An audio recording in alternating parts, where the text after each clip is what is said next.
I'll move now to my next topic on post-disaster rehabilitation and the need for a resilient budget. So ito naman po dun sa shop ng DBM, ng DepDev pa rin at ng DOF. So nagdeklara si Presidente ng state of calamity for 1 year. I understand that this will affect the procurement of the remaining 2025 programs and projects.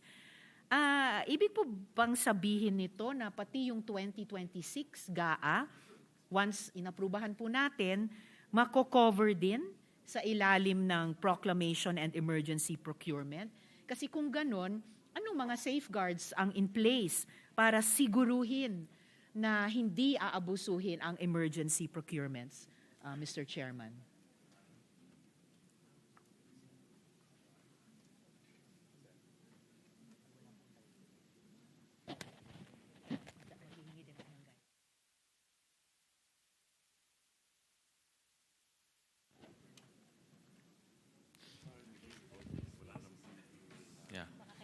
Covered po 2026, no. In fact, this also covers the local government units, Mr. President. So in other words, they can use their local and dream fund to spend for pre-disaster activities, buying equipment, putting up evacuation centers. So kasama po ang 2026, Mr. President. Kung ganon, Mr. Chairman, paanong hindi aabusuhin yung emergency procurements? Ano pong safeguards na meron na tayo? Because we don't, on the heels of itong pinaghihirapan nating i-resolve na at huwag maulit na flood control scandal, ayaw din nating maulit yung Pharmaly scandal, halimbawa, nung panahon ng pandemya, Mr. Chairman.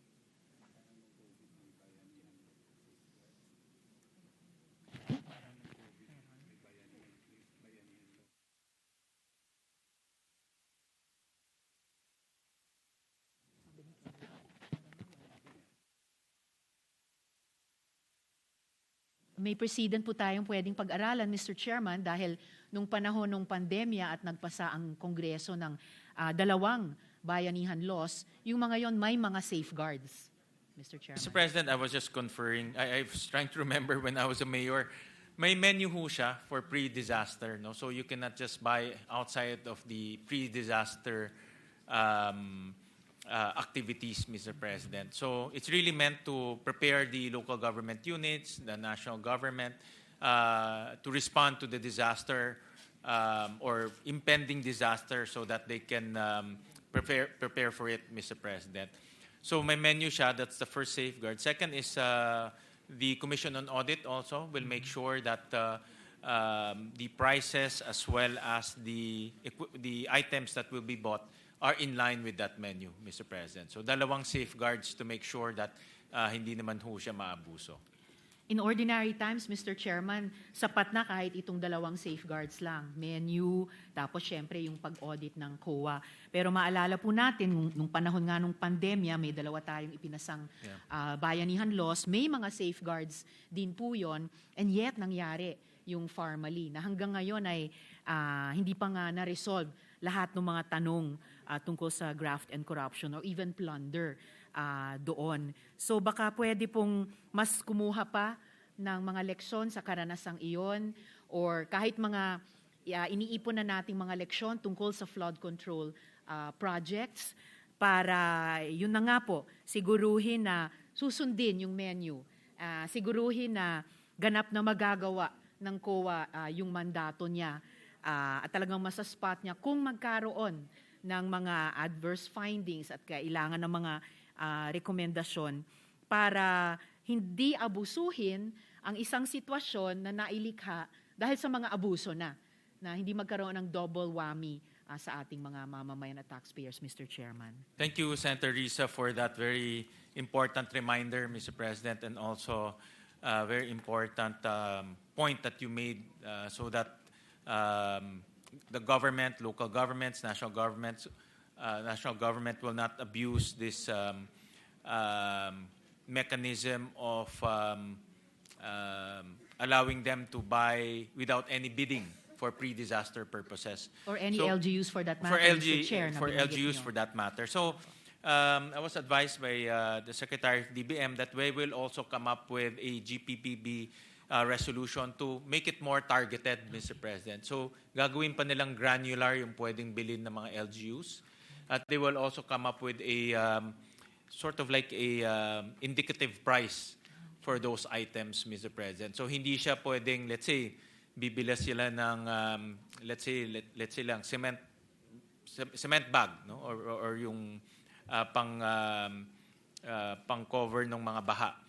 Hindi naman pwede yung pricing double or triple what the market is already offering, Mr. President. So they will make it more granular through a GPPB resolution and circular, Mr. President.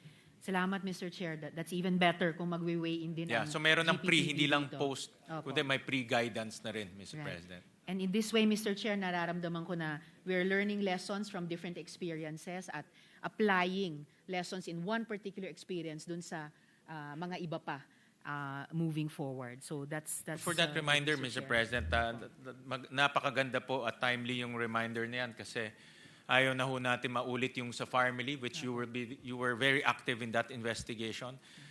Kasi nga, nakikita kasi ng mga iba, kung maluwag ang gobyerno, maabuso, no? Inside and outside of government. So it's a good reminder, and the DBM is listening and they will act accordingly, Mr. President. Salamat para doon, Mr. Chairman, at sa DBM din. Of course, we didn't anticipate that 2026 would be a year of post-disaster rehabilitation following 2 super typhoons and destructive earthquakes in many places.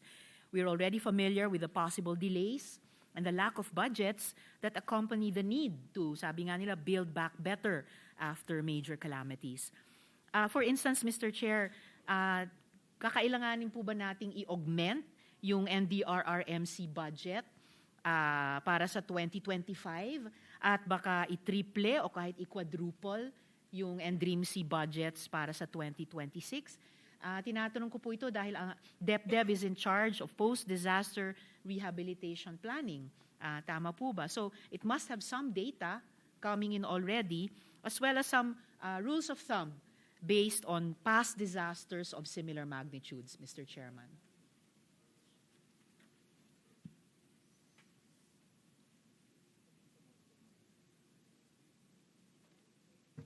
Mr. President, in the Senate version, we have approximately 46 billion to respond to disasters, 28 billion under the NDRRM fund, 16 billion under the QRF, and 1 billion for insurance premium for government assets, Mr. President. In fact, in the QRF, dinagdagan ho natin to, Mr. President, ng almost around 7 billion, Mr. President. Under the GAB, it's only 9 billion. In the Senate, we increased it to 16 billion, Mr. President, precisely to anticipate for this type of weather disturbances in 2026, Mr. President.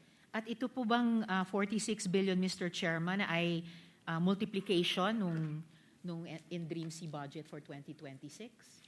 For 2026, Mr. President, the NDRIM fund is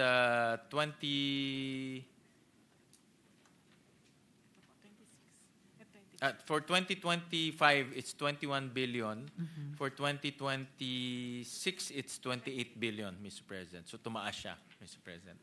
Okay. About 7 billion. By about 7B. Tripling ba yon or quadrupling ng budget or hindi naman? Hindi para naman, sa Mr. NDRIMC? President. Just increase lang natin about 7 billion, Mr. President. Which is what percentage po of the 30%, yeah. About 30%. 30%. 30% increase. Okay. So hindi kinaya na kahit i-double dinagdagan po natin by 30%?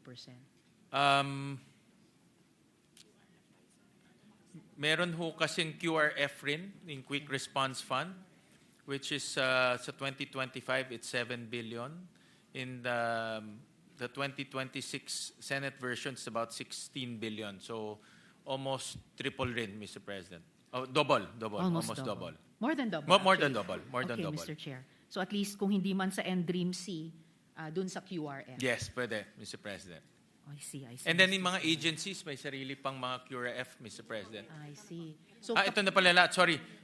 Cumulative na pala itong QRF. Itong 16 billion, cumulative na pala ito. for all agencies, For all Mr. Chair. agencies.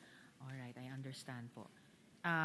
Yung augmentation sa NDREAM-C budget for 2025, nagawa po ba yon or magagawa po ba yon?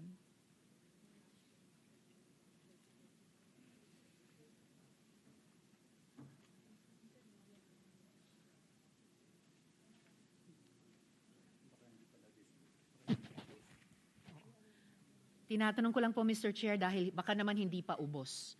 Mr. And President, naubutan itong mga super typhoons. Yeah, at tama ho mga kayo. lindol. Hindi pa siya ubos. I was advised the latest count for the NDREAM fund is about 2 billion, Mr. President. May balance ng 2 billion pa, Okay. Mr. President. Not a small amount, Mr. Chair. Kahit ninipis yan pag ginamit sa disaster relief and rehabilitation nationwide, it could still make even a small starting difference sa Yes, long-term Mr. President. rehabilitation, Well, Mr. Chair. towards the end of the year na tayo, so knock on wood, wala naman pong mangyari. Oh my So God, meron pa talaga po. tayong 2 billion left to cover, Mr. President. Alright, salamat, Mr. Chair. Huling tanong ko po for this round, Mr. President, Mr. Chair, para magsususpend muna ako to give way to other colleagues na gustong magsimulang mag-interpellate sa general principles. Ano po yung ballpark figures for damage and loss at ballpark figures for rehabilitation costs para sa 2026? We're looking here, Mr. Chairman, for estimates based on a rapid recovery plan. By rapid, 3 years po. So yung remaining term ng administrasyon aimed at bounce back and increased resiliency in drainage, urban spatial systems, syempre infrastructure repair, insurance coverage na nabanggit na rin ni Chair in the previous question, and income support. If the good chair doesn't have these available, at least po I would appreciate some key empirical insights so that we can discuss these thoroughly as we amend the budget, Mr. Chair. But Mr. President, I was advised that the NDREAM Council, who's estimating? OCD ba?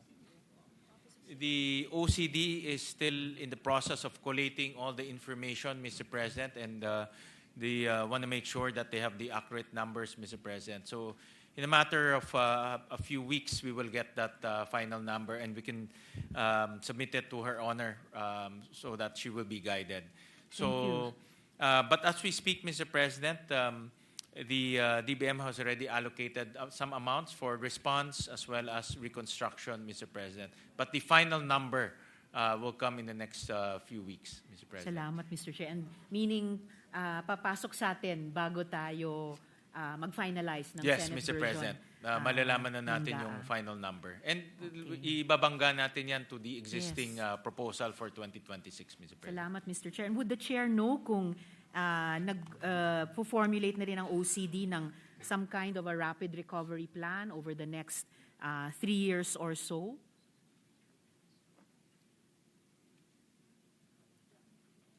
I hope it's not just the quote-unquote normal recovery plan after every disaster dahil medyo naging pambihira po yung mga disasters natin nitong nakaraang buwan. Ano po, Mr. Chair? So maybe something a little bit more strategic like over the next 3 years, perhaps, Mr. Chair. Yeah, Mr. President, I understand that the OCD comes up with their, parang may forecast sila, Mr. President, based on the typhoons that affect our country, saan sila pumapasok.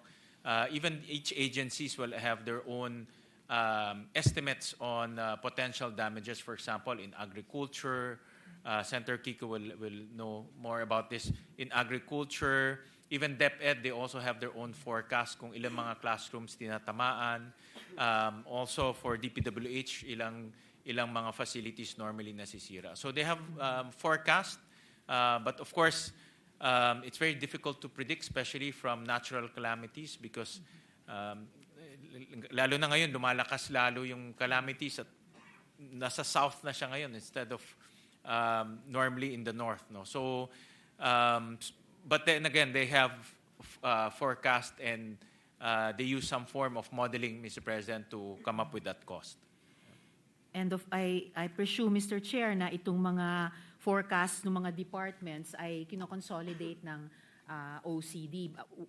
As unpredictable as the climate has become, one thing for sure, darating at darating talaga yung mga disaster. And another thing we can be sure of is that they're unsure in their arrival, their intensity, the location, etc. But kung, as we were discussing earlier, Mr. Chair, kung yung mga leksyon natin sa ongoing investigation natin sa flood control programs and projects, hindi man natin ma-predict with 100% accuracy yung mangyayaring mga natural disasters, pwede po nating iwasan yung mga human-made disasters at pahusayin yung ating disaster preparedness at lalo na pahusayin yung transparency and accountability sa ating infrastructure and overall development planning.